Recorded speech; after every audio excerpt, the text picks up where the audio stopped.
If you could do something to help someone else while helping yourself and your family at the same time, would you do it? If you could help cure diseases that have taken the lives of your friends and family, and all you had to do was fill out some paperwork, would you do it? The answer to these questions is undoubtedly yes. But sadly, while the answer to these questions may be yes, this is not the reality of the situation when it comes to how the brothers and sisters of the heat and frost insulators and allied workers, formerly known as asbestos workers, have participated in signing up for the Insulators Tissue Bank. 6.5 years ago, General President Emeritus Grogan called Dr. Levine and said that he wanted a tissue bank. We set that up for the insulators and launched it in Vegas 5 years ago. In those last 5 years, I have seen no progress in the treatment of asbestos-related disease. They need tissue. We all need to sign up. We don't have enough tissue because we don't have enough people signed up.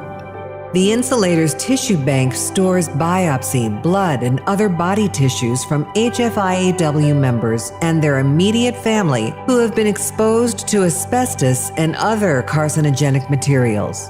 The samples can be used in research aimed at diagnosing, treating, and curing asbestos-related diseases and cancers. The tissue bank was created as a place where information can be stored and evaluated for the current and future safety of our HFIAW brothers and sisters. The tissue bank's important because there's a lot about asbestos-related disease that we really don't understand yet. For instance, we don't really understand the mechanism by which asbestos causes cancer or scarring.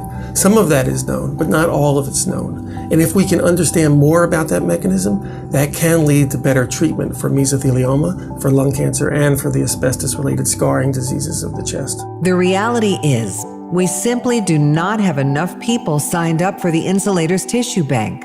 Currently, less than 10% of the HFIAW brothers, sisters, and immediate family has signed up. Therefore, not enough tissue samples are available to enable the research scientists and doctors to make progress in the fight against asbestos-related diseases.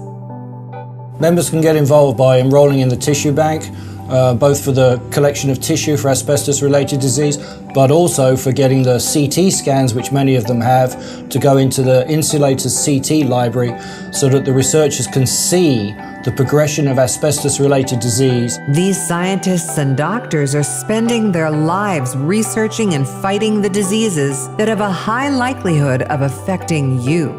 By signing up, you will help them enlarge the Insulator Tissue Bank and give them the opportunity to do deeper, more intensive research that will enable them to find new treatments and possibly even cures for many of the asbestos or other occupational-related diseases. People should sign up for the tissue bank because getting that tissue of the cancers can help scientists understand the mechanism whereby those diseases happen.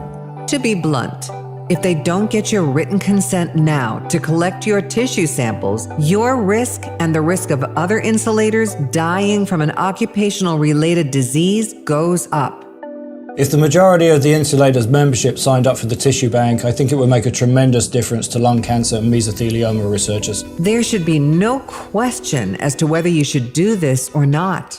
If you care about your career, your family, yourself, and the future of your union, then you should say yes to joining the fight against insulation-related disease and sign up to be part of the tissue bank.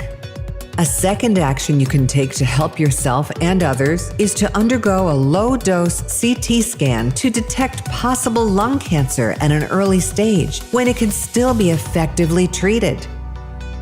In terms of helping taking care of the family, because insulators, particularly those over age 50 who used to work with asbestos, are at risk for the asbestos-related diseases, it's important that they take actions on their behalf to detect disease early, not only for their own welfare, but for the welfare of their families.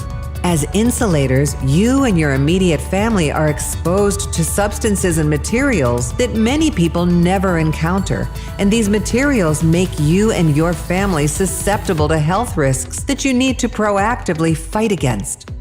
Some people are afraid to go for low-dose CT because that's what they think the doctor will discover.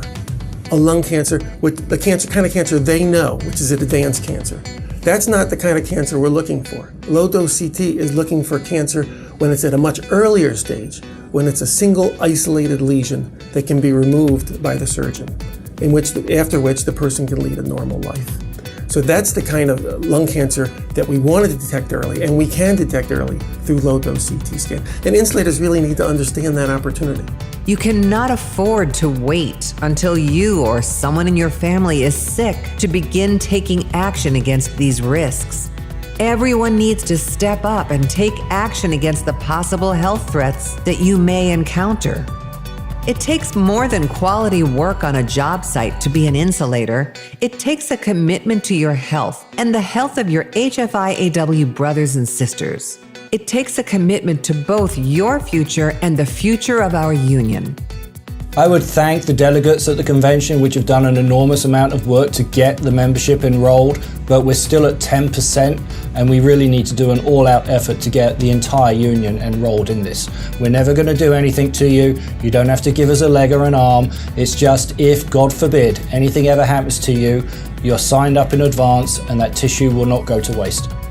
To learn more about how you can sign up for the Insulators Tissue Bank and join the fight against occupational-related diseases, visit insulators.org.